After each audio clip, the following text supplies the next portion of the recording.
What if the biggest reason most high earners never become wealthy has nothing to do with how much they earn?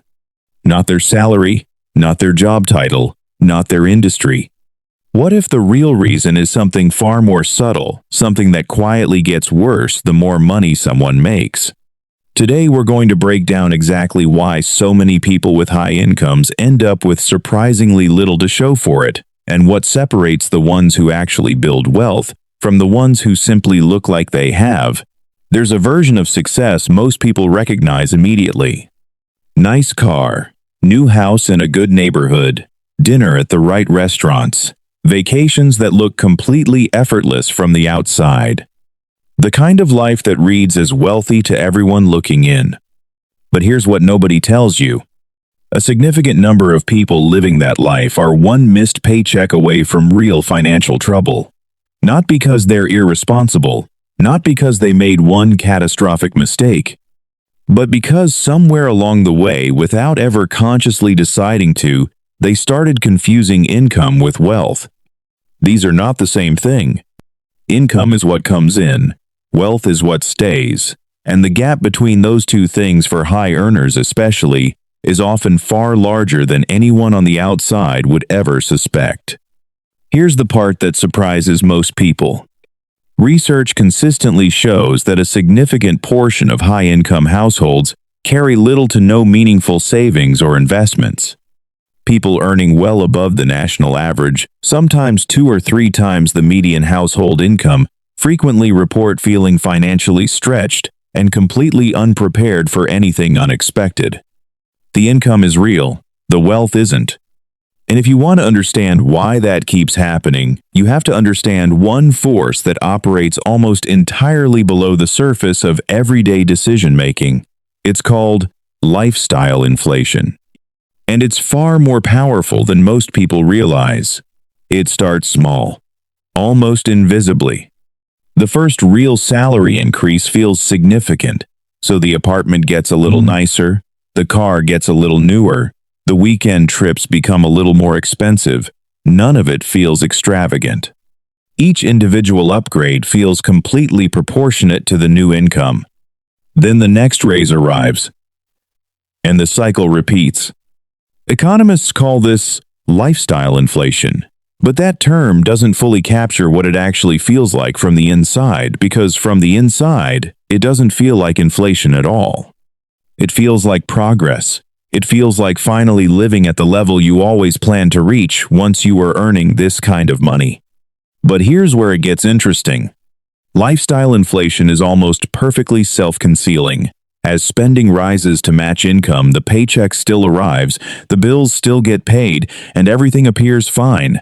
There's no alarm, no obvious warning sign, no single moment where someone stops and realizes they've been earning significantly more for 3 years and somehow have almost nothing to show for it. That realization, when it finally comes, almost always comes late. And the real damage of lifestyle inflation isn't just the money that gets spent, it's the money that never gets invested, and everything that money would have quietly compounded into over the following decades. That's the hidden cost most people never calculate out loud, and we're going to put an exact number on it in a moment.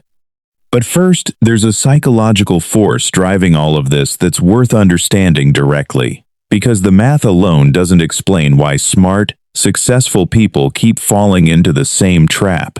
Here's something that rarely gets discussed in personal finance. High earners are often under enormous social pressure to spend at a level that matches their perceived status.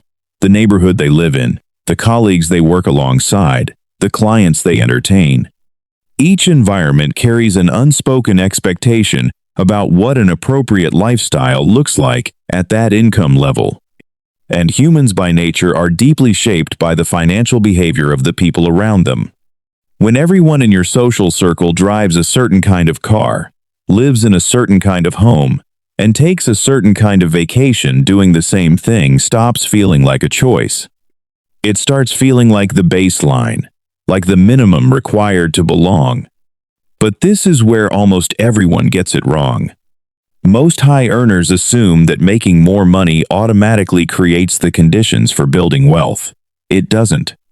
Not without a deliberate, protected gap between income and spending, a gap that grows wider as income increases, not narrower. Without that gap, earning more simply becomes a platform for spending more. The wealth never forms, because it never had the space to. The people who actually build wealth at high income levels share one consistent behavior: they protect the gap. Every time income increases, they make a deliberate, non-negotiable decision about how much of that increase goes toward lifestyle and how much goes toward the future before the lifestyle adjusts. Before the money disappears into the new normal.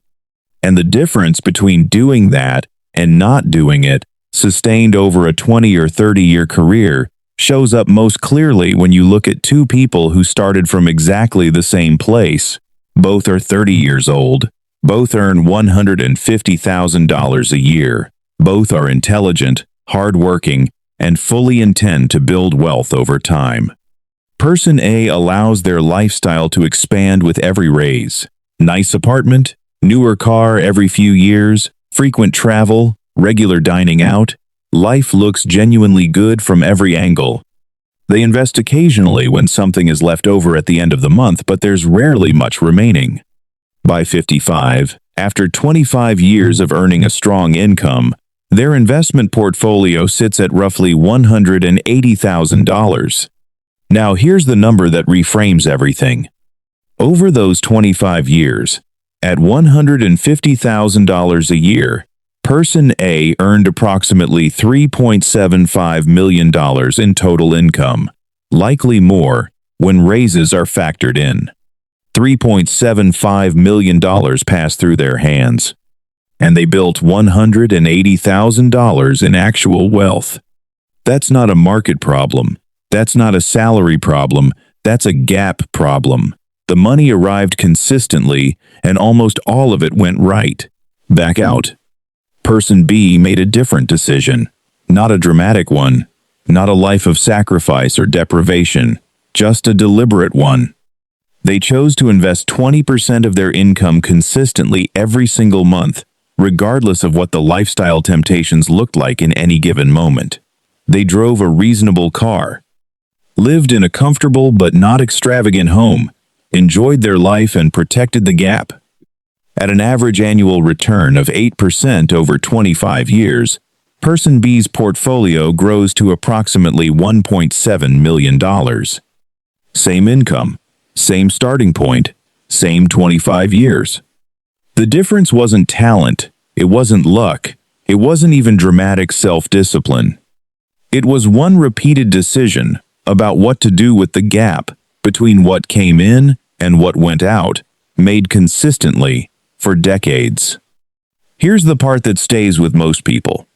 Person A earned enough over those 25 years to be genuinely, meaningfully wealthy. The income was never the obstacle. The problem was that the income kept passing through, and almost none of it stayed. So, what does the other path actually look like in practice? The first thing is separating the raise from the lifestyle. Every time income increases, the automatic impulse is to upgrade proportionally. The people who build wealth interrupt that impulse deliberately every time and redirect a meaningful portion of any increase toward investment before the lifestyle has a chance to claim it. Once the lifestyle adjusts upward, that money is effectively gone. In the brief window before it adjusts, it's still available. That window is where wealth gets built or lost. The second thing is understanding what wealth actually is. Wealth is not the car in the driveway. It's not the house, the title, or the vacation photos. Wealth is financial optionality, the ability to make decisions based on what you actually want, rather than what your next paycheck requires. That kind of freedom is built slowly, quietly, almost entirely invisibly from the outside, which is exactly why it gets mistaken for absence by people who haven't built it yet. The third is applying long-term thinking to decisions that feel small in the moment.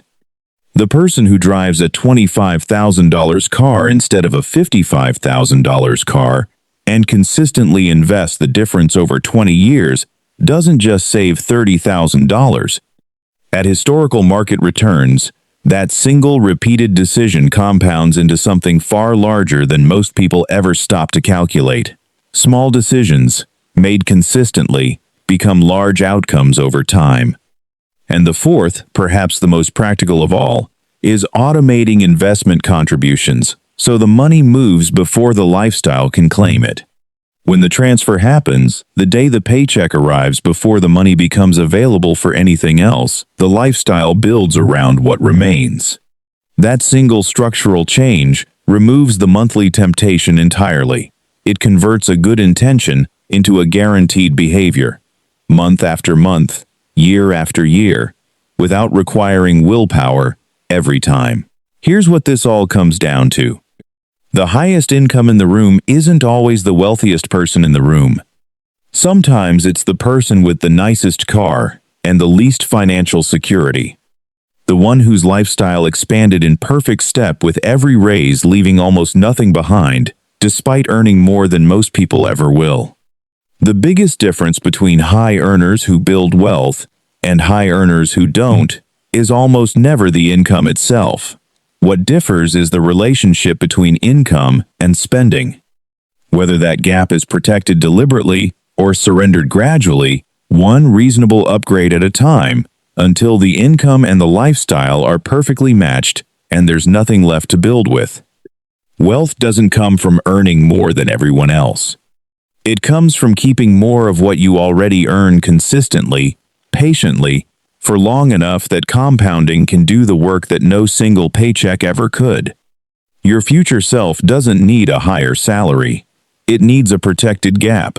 It needs an automated investment. It needs the decision made before the lifestyle adjusts about what that next raise is actually going to build. The income was never the problem. The decision about what to do with it is everything. If this helped you see that differently, subscribe and drop a comment below. Do you think lifestyle inflation is the biggest reason high earners don't build wealth? Or is there something else you think plays a bigger role? See you in the next one.